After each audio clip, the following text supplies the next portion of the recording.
Hey Roger, What's up, man? how you doing? I'm good. All right, so welcome to Wasafiri in Conversation with a Poet. Thank you. Thank you for having me.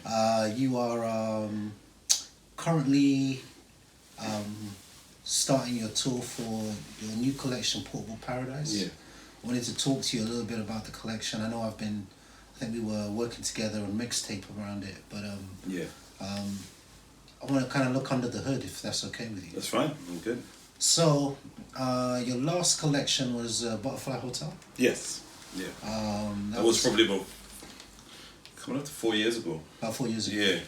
So, what's happened in that time poetically, and how did you arrive at Portable Paradise? For A, the title. Yeah. B, its concept. Actually, thinking back now, it's probably more about 6 years ago because I hadn't had my son yet. Okay. So I think my son was one of the major things towards working. I had started before he was born. He's 5.5 now. Mm-hmm. Before he was born, I had the idea of a portable paradise, roughly looking at leaving Trinidad and coming to England, and I feel like, okay, my roots are in England now. And so the idea of taking the paradise I had in Trinidad and taking it with me and planting it in England. And then my son was born, and his birth story was very convoluted and at times perilous. So the term paradise and the idea for the book began to stand for hope, so it started to morph and change. And then as I continued writing the book, elements of politics started to come in. The idea of Grenfell came in, and people came looking for paradise in this country and got Grenfell, and the Windrush being sent back home, like our elders being sent back home illegally at that, and were they going back to paradise, or were they going back to a land that they just had no idea of how to deal with it, Because they were doing something in the opposite, they was going to a country that they're no longer from. So things started to kind of import itself into the book, and along with the idea of kind of riffing philosophically about what paradise is. So all those things kind of like, I've been writing this book for a long time, but so the book grew in increments, more or less, so. Yeah. So would you say it became more personal in that aspect, or it became more relevant, or because sometimes you just have an idea. Yeah. But then the idea, it seems like what happened there is that it caught fire. Yeah. Because I know for like Grenfell really affected you. For sure. I know about your son's birth. Yeah. Not to go too much into that, but also like the Windrush. I think it affected all of us because it suddenly made it shifts how one looks at one's body moving through space. Well, I think it became personal, but at the very same time it became politicized. Right. You know what I'm saying? So the black body as political space. Exactly. And so all these things became politicized. Even my son coming through his perilous birth story, it was the NHS, it was Jamaican nurses, it was all these things that were connected to things that were personal to me, but also that were politicized at the same time. Many people don't know, but I used to live in tower blocks in my early years in this country. I used to live in Gardner House. I used to live in Gardner House in Battersea, Thatch Roof in Leighton, and Cathol Estates in Leighton. So when I saw Grenfell happening, I literally felt like I could feel it in my bones. Because I used to live in these places. Right. I thought about Sari. I thought about Aaron. I thought about all the people I used to live with just dying. And that it started to kind of really affect me strongly for that way, because I lived in those places. And also too, it became politicized in a way. It's just like, I was like, this is how the black body is treated. Like there's no value to life. And I also have a son who was fighting for his life at the same time. So the whole idea of what the black body is doing in terms of being saved or dying or being wasted kind of started to drift into the book, So, the cover, you have a lot of black boys standing around on the cover. Mm-hmm. And I thought that this was a perfect image for the book because it was about the black body.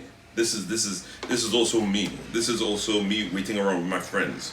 This is also me looking at a football game with friends, or waiting for a bus, or doing something with other black people in a quiet space, just calm, you know. Yeah, so I want to ask you, about, because there are a few things that we're doing. So if we go back to like mixtape, one of the things that the images there was migration and Yeah. being from Trinidad and living here. Can you talk a little bit about your story? Yeah. And how that impacts the book? I think it's been through all your books, so it was definitely in Butterfly Hotel. It was definitely in Suckle. Yeah. Previous to that, and in your first one, Suitcase. Yeah. But it seems like in this collection, you've delved into that in a much more clinical way, looking at migration. Yeah, yeah.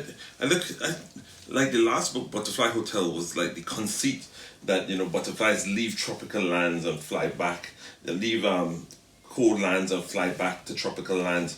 Was a stronger conceit about immigration, but immigration is a running thing through here, because the idea of portable paradise is like, okay, where is your home? So the first thought is, I am now about to have a child in this country, and I'm going to put on roots. Where is your home?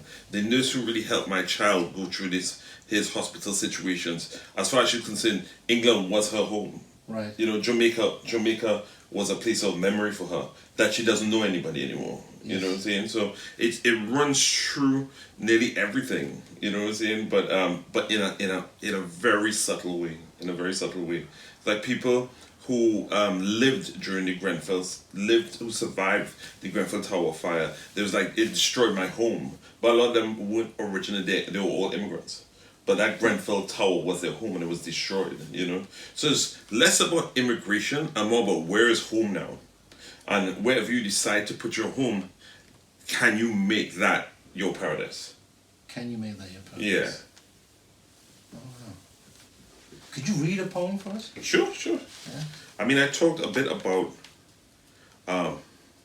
the situation of my child coming. So I think I'm going to read that poem.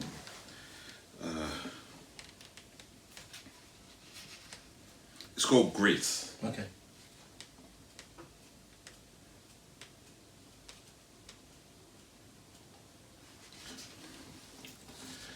That was the year we danced the green bleeps on screens. My son had come early, just the 1 kilogram of him, all big head, bulging eyes and blue veins. On the ward, I met Grace, a Jamaican senior nurse who sang pop songs like they were hymns. Your son feisty. He just pulled off all the breathing masks. People spoke of her in half tones down these carbolic halls, and even doctors gave way to her when it comes to putting a line into my son's nylon thread of a vein. She'd warned junior doctors with trembling hands, "I'm only letting you try twice." On a night shift, she pulls my son's incubator into her room, no matter the tangled confusion of wires and machine. When the consultant told my wife and I on morning rounds that he's not sure my son will live, and if he lives, he might never leave the hospital, she pulled us quickly aside and said he had no right to tell you that just raw so. Another consultant tells the nurses to stop feeding the baby who will soon die. And she commands her loyal nurses to feed him. Feed him. No baby must dead with a hungry belly. And she sit in the dark, rocking that well-fed baby, held to her bosom, slowly humming the melody of Happy by Pharrell. And I think if by some chance I'm not here, and my son's life should flicker, then Grace, she should be the one. Did you ever read that poem to Grace? No, I'm gonna show it before the book is launched, But sometimes I get the feeling that somebody could be doing good service, and then you name it, and then they could feel self-conscious about it. Right. And I wouldn't want her to feel, because she's so selfless, I wouldn't want her to feel self-conscious about how selfless she is. Right. I want to ask a little bit about your process. Wasafiri, we do interviews with poets, asking them about how they came about it. So, particularly with this book, Could you take us not just your typical daily process, Right. but how did the poems gather? How did you pull yourself to form around that idea? What did you struggle with? Right. What did you research? Right. Could you give us a little idea? Yeah, a little under the hood understanding sure, of sure. how this book came about. I think with this book, more than any other book, I had no preconceived notion of how a poem will begin or end. So it's a lot of it was discovery. But besides that context, I actually wrote a lot of poems to discover different things. So even I had the idea of a portable paradise, as I said in the beginning, leaving Trinidad and putting my roots down in England, that I was going to have a son. But besides that, I let things drift into the idea.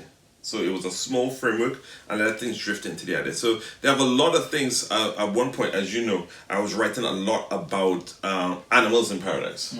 The whole idea of animals in the Garden of Eden, snakes and at one point turtles and dolphins. A lot of those didn't come in, but it's okay. So what did they? Because they served the purpose. What was the purpose they served, and what at the same time drifted them out?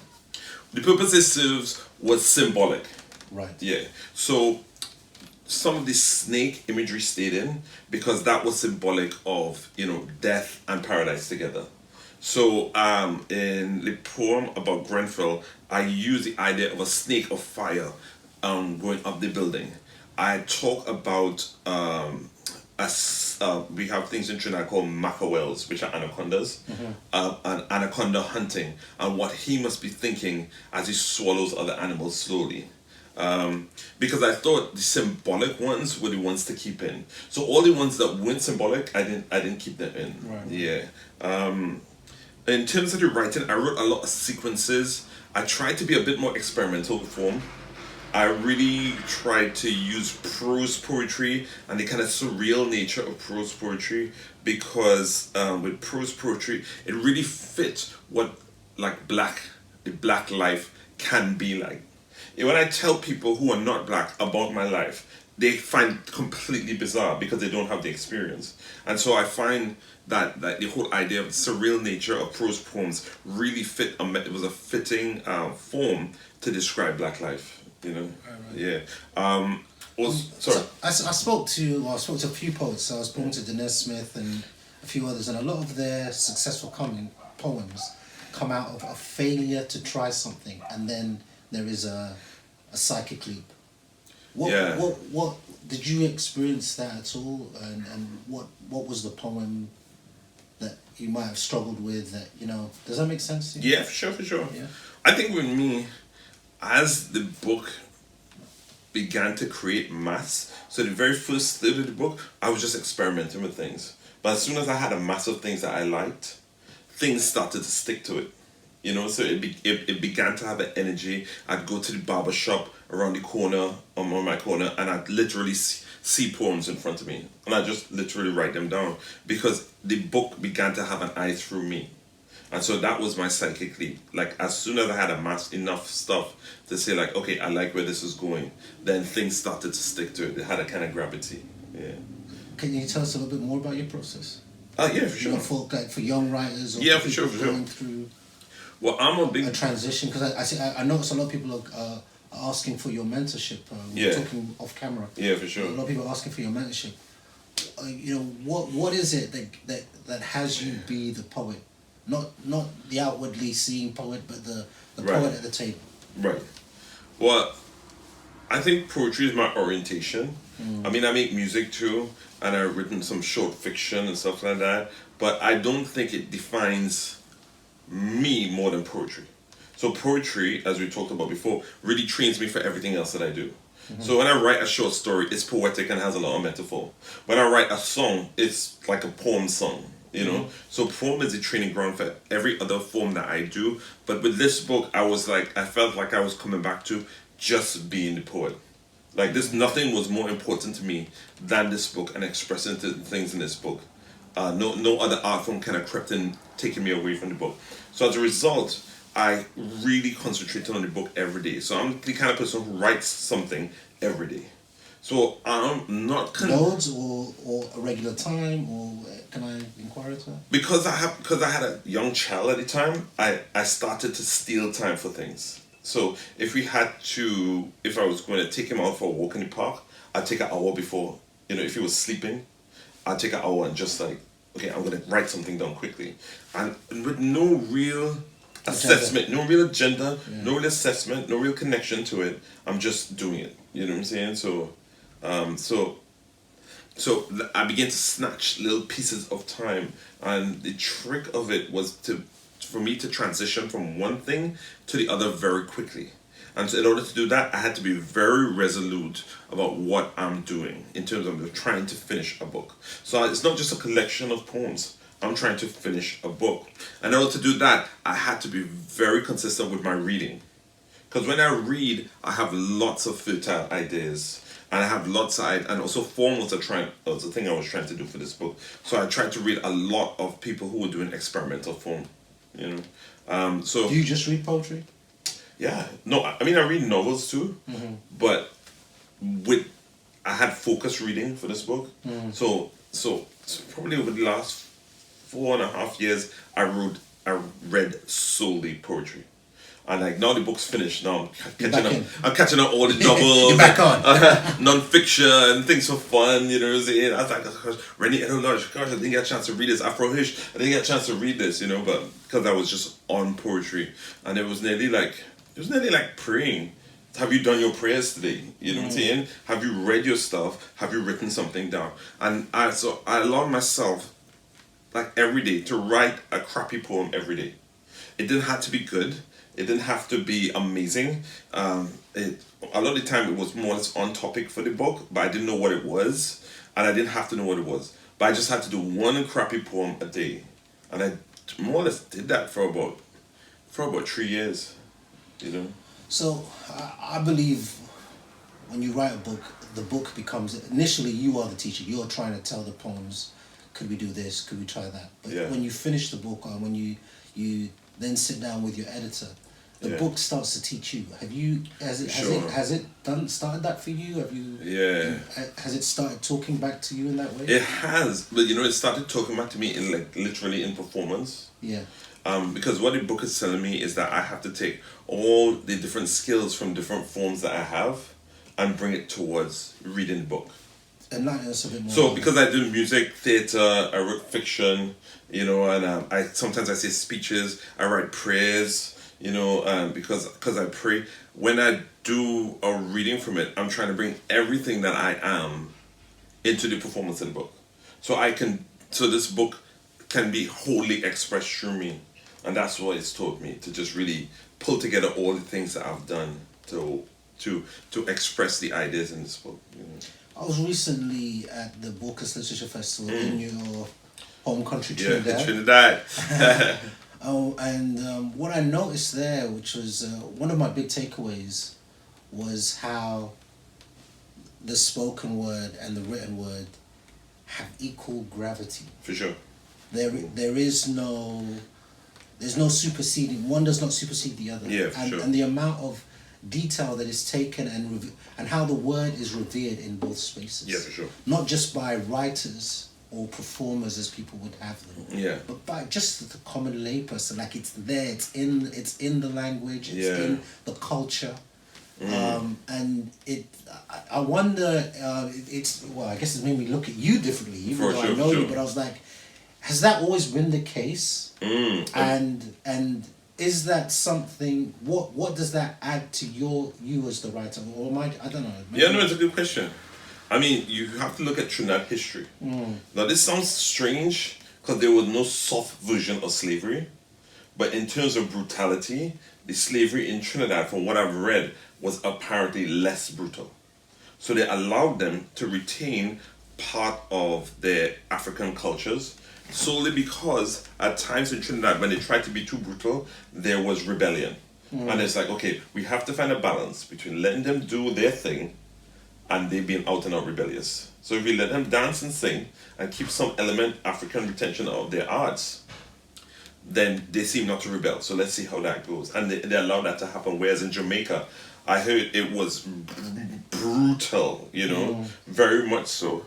I strongly believe, even though I have no academic qualifications for this, I strongly believe that the tone of slavery in each country helped to forge a personality of each island.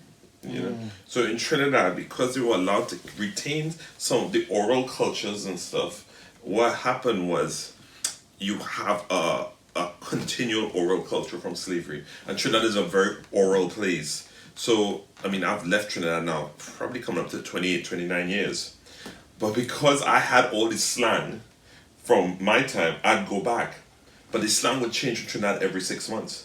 So when you go back home with 29-year-old slang, they're like, ooh, I ain't heard that in a long time. You know what I'm saying? It's just like, because things keep on moving all the time. Right, Morphs quickly. Yeah.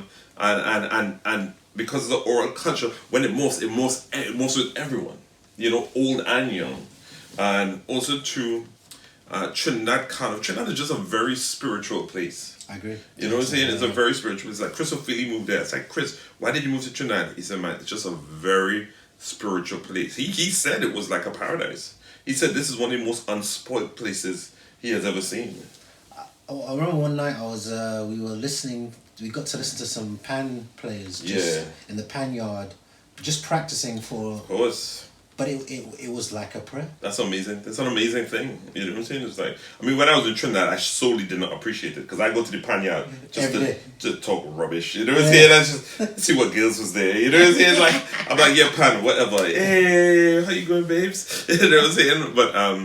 But more and more I realized that the kind of privilege I had in my growing up in Trinidad is that I was exposed to incredible artistic quality. Yeah, it was just a very fertile place to grow up as an artist. And also they were artists like Leroy Clark. I had black people who were professional artists in Trinidad. So the idea of me being a professional artist, it wasn't foreign to me. Because it didn't seem so far-fetched. Yeah, because all our professional artists were black people. You know what I'm saying? So I had lots of examples. I got one more question for you. I found when I was doing my first book, the most enjoyable part was the editing with my editor. For sure.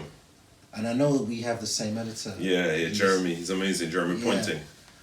What mysteries were unraveled in the editing process? Does that make sense? Yeah, most definitely. I think the biggest thing with Jeremy is one, how he corrects Trinidad language. So he's very good at the different languages and creoles in the Caribbean. Anthony Joseph talks a lot about this too, because I had a conversation with him about it. He's good at it as well. Yeah. Yeah. But also to how Jeremy sequences things for the poems to look outwards to the reader, but also the poems to look at each other. So that outward and looking at each other on the page is very subtle. It's very subtle, but it really pulls a book together, and it's very, very skillful. And I think with Jeremy as an editor, he tries to see what you're trying to do to see how you can make it work if it's not currently working, as opposed to saying, okay, let's abandon that poem. It's like, okay, how can we make it work? And he sometimes edit a couple of things and give me some suggestions. I'm like, hey, that looks good to me. Let's roll with that. You know what I'm saying? It's like, yeah, because I find that I felt I was getting stronger as I was writing my book. Yeah. So I don't know what that means, but I knew I was becoming a better poet towards the end of the book. Yeah, for sure. But in the editing, it was almost pulled together. Yeah, but it was like a different total game. It was like you like however good you were, you now have to be better in this editing. Like I found all the poems became better. Well, in your book, I consider you like a poet of the line, and Jeremy is an editor of the line. Right. You know what I'm saying? So for you, it's like I have the line to some extent, but I also depend on narrative in this novel too. Right. But where you're a poet of the line, and everything is like every single beat of the line is important, and he's very good at that. So it's like nearly like micro editing for you. But I tell you, I hear poem like music. I realize that I mean, you must find this because you're a musician and a singer. Do you, I mean, we always say that poetry is musical. Yeah. But I've actually started to realize that actually, when you're becoming a poet, the musicality is actually what you're playing with, and what you're trying to get better at is that musicality. Yeah. So even though I'm looking at a line, I'm actually playing a line of music, poetical music, and then it's the next line, and so what I find is that, you know, good books, they sound great. Yeah. You see, I have a different approach, even though I am really into the music of a poem, but my thing is the sense of a poem. So I feel like the senses, for me, they kind of animate the poem. You know what I'm saying? And music animates it too, but so I will probably go with sense first, and then decide what the music is to support the sense. Yeah, I mean, the poems that's on my mind right now is like, what's the name? Falling Awake. Yeah. That poem. Yeah. It does both of those things you're saying. Talk about sense, you talk about musicality. Yeah. And do you have any? I mean, I said that was the last question, but do you have any poems? Because I have a few poems that I call like my touchstone poems. Yeah. Regardless, even if they don't have to do anything with what I'm writing about, Yeah, for whatever, sure. but whatever I'm struggling with poetically, if I look at that poem, it's almost like I suddenly become clearer about where I know I'm going now. Yeah. Even if I don't know where I'm going, I feel more confident in stepping into the unknowingness of what I'm doing. Yeah. Do you have poems like that at all? Yeah. Just to unravel the nonsense that you might be applying to whatever you're doing. For sure. You read these poems, or you read that book. Is there books you go back to, or poems you go back to? For sure. I mean, Derek Walcott, White Egrets, like he wrote The whole book, or the whole book. I mean, some of the poems, there are some individual poems in it, but more or less the whole book of White Egrets is just kind of like that for me. And he wrote it in the throes of his old age, heading towards heaven. But I'm just like, good Lord. Was that his best then? I think he was at his best. You know what I'm saying? And I couldn't get over the first poem. Yeah. Like the first poem is which one's the first one again? Flawless. It's the one where he talks about. Is that the one he talks about the chess, the soldiers in the temple. Yeah. That's a good one. I can't even get over that. The one where he was waiting with an old friend, and both of them in wheelchairs. That for me, you know, and he talks about her face like a web, you know, and then he goes back in time to when he was erect like a deer in his shyness. You know what I'm saying? It's like, I was like, whoa. I was like, it's just an amazing book. And other people too over the years I looked at Lee Young Lee, especially for sense and how you use sense and kind of combine it with he's Chinese American, but he takes like rich like Chinese culture, ancient and modern, and combines it with sense in a modern context. And that's an interesting thing for me, because often a lot of books I do, it's not often spoke about, is I often take folklore or some element of Caribbean folklore and try to inject it into a way call it. And I think with Derek Walcott too, Derek Walcott's characters are fully rendered. And this book is a book, you know, I call it my Black English book, because Johnny Pitts made a point that, you know, Europe and particularly England does not export its black people. And so as a result, so there's no reference point. There's no reference point. Americans come here and say, I didn't know they had black people here. Well, you didn't know because black people are more or less literally invisible and in more media invisible. So I wanted to fully render black British people and have them fully rendered. And that was very important to me for this book. So Derek Walker was really good because when he does, in a couple of lines, he can fully render a character, you know. That's true. It's very true, actually. Yeah. Roger, it's been a pleasure talking to you. Man, thank you very much. Yeah, on behalf Thanks for of having me. Wasafiri, I hope the book does well. Thank you, man. Portable Paradise. I'm really happy about it, you know, and hopefully people will get their portable paradise and carry it around with them portably. I see what you did. All right. Thank you. This has been Wasafiri. This has been Roger Robertson, and this is the book Portable Paradise. Thanks.